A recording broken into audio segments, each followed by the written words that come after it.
ఓం శ్రీ మహాగణాధిపతయే నమః. శ్రీ మహాసరస్వత్యై నమః. శ్రీ గురుభ్యో నమః. హరి ఓం. కార్తీక మాసం 10వ రోజు 10వ అధ్యాయం గురించి తెలుసుకుందాం. ఈ అధ్యాయం అంతా అజామేలుని యొక్క గతం గురించి ఈ వృత్తాంతం అంతా తెలియజేస్తుంది.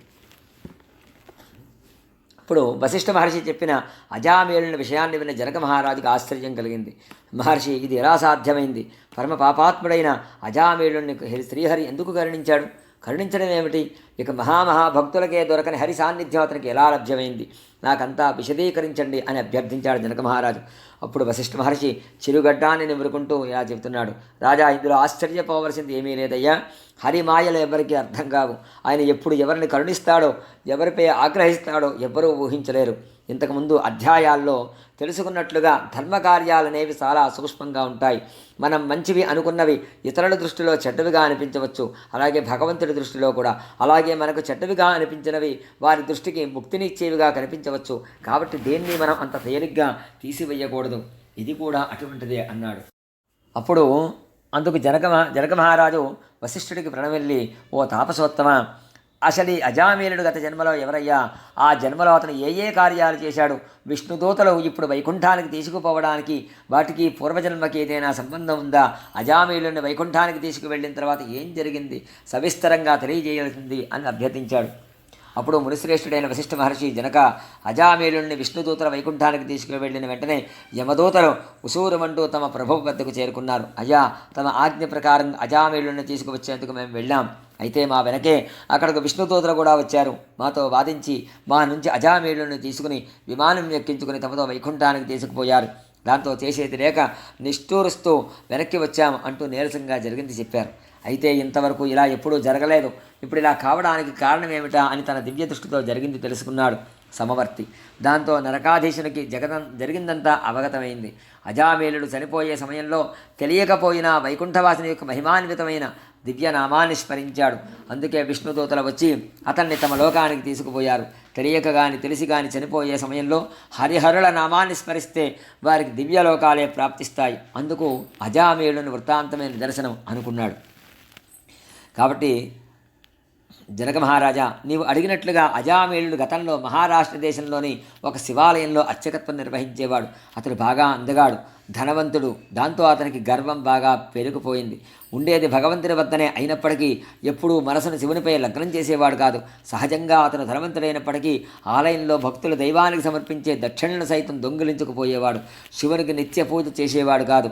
ధూపదీప నైవేద్యాలు పెట్టేవాడు కాదు. దుష్ట సావాసాలు మరిగి విచ్చలవిడిగా తిరుగుతూ ఉండేవాడు.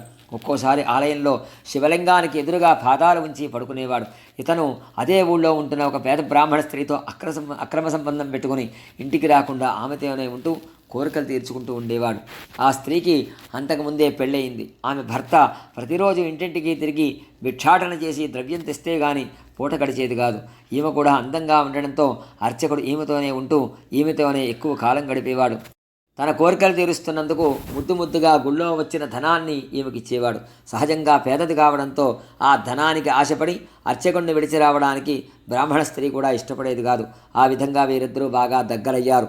దాంతో భర్తను అలక్ష్యం చేయడం మొదలుపెట్టింది. అయితే తన భార్య అర్చకునితో అక్రమ సంబంధం పెట్టుకుందన్న విషయం తెలిసి కూడా ఆమె భర్త చూసి చూడనట్టు ఉండేవాడు. యథావిధిగా అతను మాత్రం భిక్షాటన చేస్తూనే ద్రవ్యార్జన చేస్తూ వచ్చాడు. అర్చకుడు బ్రాహ్మణ స్త్రీ మోజులో పడి శకలాన్ని మరిచిపోయాడు.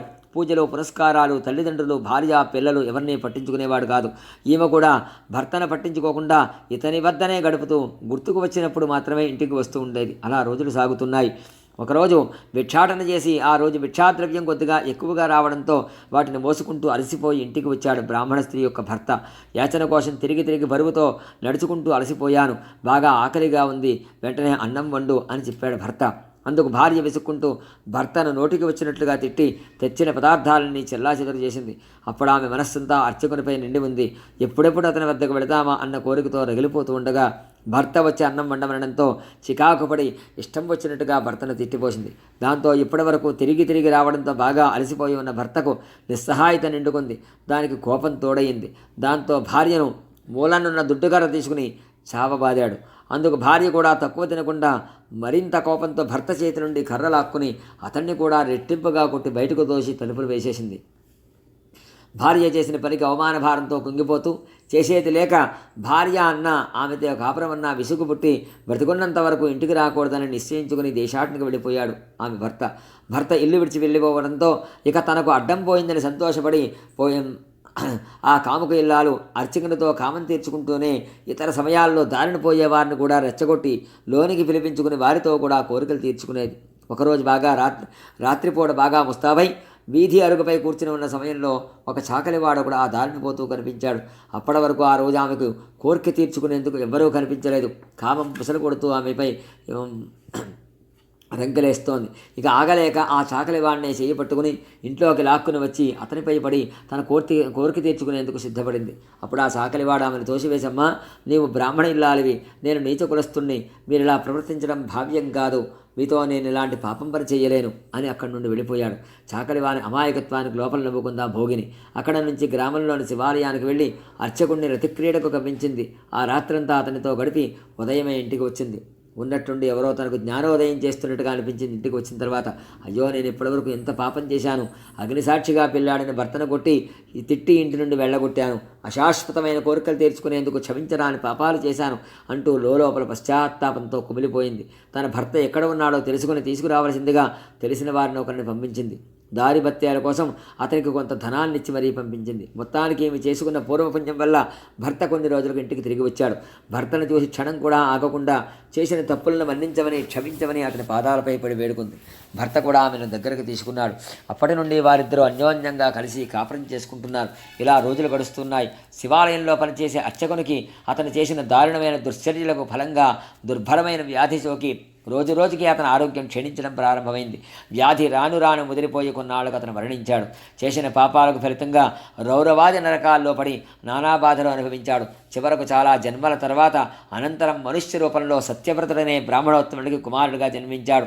ఈ జన్మలో ఇతను కార్తీక మాసంలో ప్రతిరోజు నదీ స్నానం చేసి దేవతార్చన చేయడంతో 7 జన్మల పాపాలు నశించాయి. ఆ పుణ్యంతోనే మరలా బ్రాహ్మణ జన్మ అజామేయుడిగా జన్మించాడు. అయితే ఈ జన్మలో పలు పాపాలు చేసి కొద్ది పుణ్యఫలితంతో చివరి దశలో నారాయణ స్మరణ చేస్తూ మరణించి వైకుంఠాన్ని చేరుకున్నాడు.